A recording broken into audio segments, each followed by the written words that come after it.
វាបានស្រែកខ្លាំងៗហើយប្រឹងប្រែងអស់ពីកម្លាំងរបស់វាប៉ុន្តែខ្សែអន្ទាក់នោះមិនដាច់ឡើយវាកាន់តែរើកាន់តែរឹតហើយកាន់តែតឹងថែមទៀតផងធ្វើឲ្យសត្វតោនោះអស់សង្ឃឹមជាខ្លាំងជាមុនដំបូងនាងខ្ញុំសូមគោរពជម្រាបសួរដល់ពុកម៉ែបងប្អូនអរគ្នានៅថ្ងៃនេះដែរនៅមកជួបនាងខ្ញុំម្ដងទៀតហើយនៅថ្ងៃនេះដែរនាងខ្ញុំមានរឿងអប់រំខ្លីមួយយកមកចាក់ជូនដល់ពុកម៉ែបងប្អូនអរគ្នាដូច្នេះសូមចូលរួមស្ដាប់ដូចតទៅ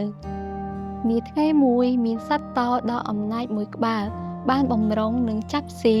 សត្វកណ្តុរតូចមួយប៉ុន្តែកណ្តុរបានសុំឲ្យតោដោះលែងខ្លួនហើយបានសន្យានឹងតោថានឹងសងគុណតោវិញជាមិនខានលើដូច្នោះសត្វតោបានអស់សំណើចនឹងពាក្យសម្ដីរបស់សត្វកណ្តុរដែលបាននិយាយថាខ្លួននឹងសងគុណសត្វតោវិញប៉ុន្តែក្រោយមកសត្វតោបានដោះលែងវាព្រោះសត្វតោគិតថាវាជារឿងដែលគួរឲ្យអស់សំណើចណាស់នៅយប់មួយសត្វតោបានធ្វើដំណើរនៅក្នុងព្រៃដើម្បីរកអាហារប៉ុន្តែក៏បានជាប់នឹងអន្ទាក់របស់អ្នកប្រមាញ់វាបានស្រែកខ្លាំងៗហើយប្រឹងប្រែងអស់ពីកម្លាំងរបស់វាប៉ុន្តែខ្សែអន្ទាក់នោះមិនដាច់ឡើយវាកាន់តែរើកាន់តែរឹត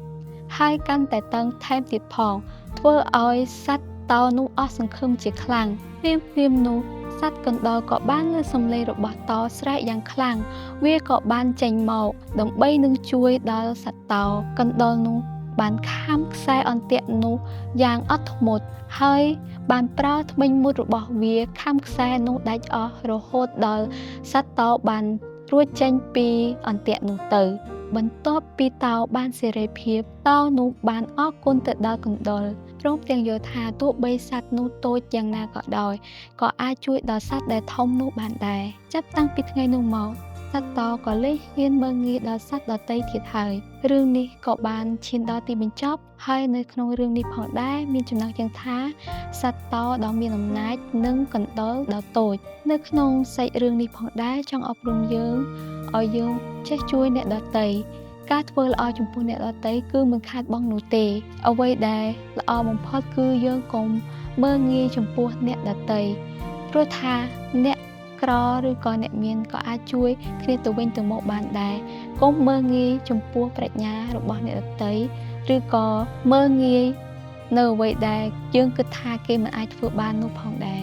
រឿងនេះក៏ឈានដល់ទីបញ្ចប់នាងខ្ញុំសូមអរគុណនិងព្រះប្រទានពរ